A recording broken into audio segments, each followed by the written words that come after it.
Marathi health या YouTube channel मध्ये आपले स्वागत आहे।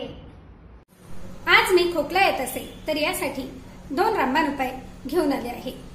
खोकला कोणत्या कारणामुळे होतो हे देखील मी या व्हिडिओद्वारे आपल्याला दाखवणार आहे, म्हणूनच व्हिडिओ शेवटपर्यंत पहा।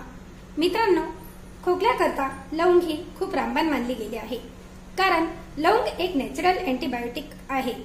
लवंग सर्व प्रकारच्या इन्फेक्शन पासून सुटका करण्यास देखील मदत करते व रक्ताचे शुद्धीकरण करण्यासाठी देखील लवंग खूप फायदेशीर ठरते व तोंडात असलेल्या कोणत्याही प्रकारचे कीटाणू संपवण्याचे काम लवंग करत असते।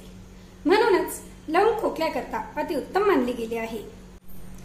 आजकाल जर बघितले तर मोठमोठ्या कंपन्यांचे माउथवॉश, पेस्ट यामध्ये देखील लवंगचा मोठ्या प्रमाणात वापर केला जातो, कारण ते यातील गुणांना ओळखतात। बाजारात जे आयुर्वेदिक कप सिरप भेटतात त्यात देखील लवंग मोठ्या प्रमाणात वापरली जाते। यासाठी 1 कप भरून पाणी घ्यायचे आहे आणि यामध्ये 4 लवंग टाकून द्यायचे आहेत आणि हे छान उकळवून घ्यायचे आहे। हे उकळत आहे तोपर्यंत आपण दुसरा देखील उपाय बघणार आहोत। हे मंद आचेवर किमान 5 ते 7 मिनिटे तरी उकळवून घ्यायचे आहे, म्हणजे याचा कलर पूर्णपणे बदलायला हवा। यासाठी आपण घेणार आहोत हळद, साधारण पाव चमचा भरून हळद। आजकाल इन्फेक्शन, प्रदूषण यामुळे देखील खोकला येतो किंवा कुठल्याही प्रकारचे केमिकल बॉडीमध्ये गेल्यामुळे देखील खोकला होऊ शकतो व हा खोकला जर आला तर या खोकल्याला बरे होण्यासाठी खूप कालावधी देखील द्यावा लागतो।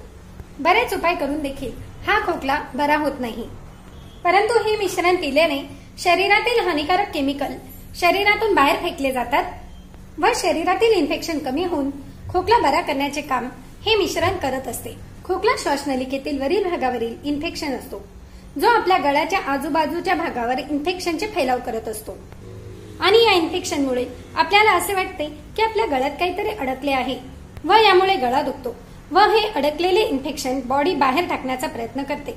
यालाच आपण खोकला असे म्हणतो। यामुळे गळा दुखतो, गळ्यात ओढल्यासारखे वाटते आणि या इन्फेक्शनचे कधीकधी फैलाव इतके वाढते की गळ्यामध्ये दाणे दाणे तयार होतात आणि गळा बाहेरून देखील थोडा लालसर वाटतो।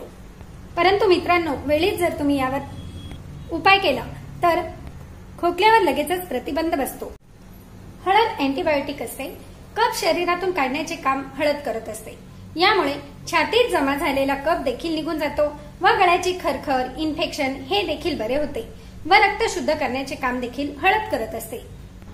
आणि यासाठी साजूक तूप घ्यायचे आहे, ते देखील फक्त अर्धा चमचा आणि हळदीमध्ये मिक्स करून घ्यायचे आहे।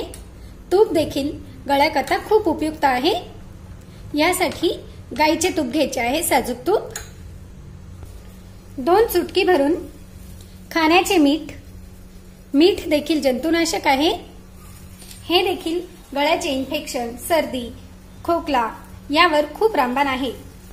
व 1 चमचा भरून आपण येथे मध घेणार आहोत, 1 चमचा मध आणि हे छान मिक्स करून घ्यायचे आहे। गळ्याचे कुठल्याही प्रकारचे इन्फेक्शन असतील ते दूर करण्याचे काम देखील मध करत असते। आपले हे देखील मिश्रण तयार झाले आहे आणि हे मिश्रण देखील तयार झाले आहे। हे गरम असतानाच गाळून घ्यायचे आहे। हे बघा, आपण हे भरून घेतले होते, फक्त पाव ग्लास हे उरले आहे, इतके आपण हे उकळवून घेतले आहे।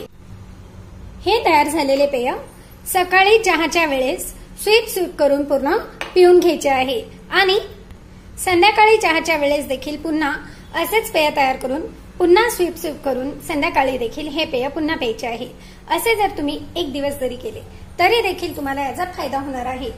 आणि याबरोबरच हे जे मिश्रण आपण तयार करून घेतले आहे, 1 चमचा हे मिश्रण नाश्त्यानंतर पिऊन घ्यायचे आहे आणि हे पिल्यानंतर 1 तास तरी पाणी प्यायचे नाही व रात्री झोपताना देखील हे पुन्हा 1 चमचा खाऊन घ्यायचे आहे।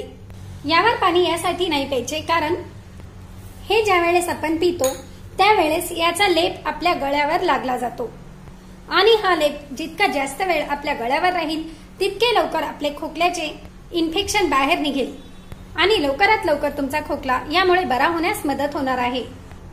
तुम्ही जर हे दोन्ही उपाय एकत्र केले तर नक्कीच तुम्हाला एका दिवसातच याचा फायदा होईल।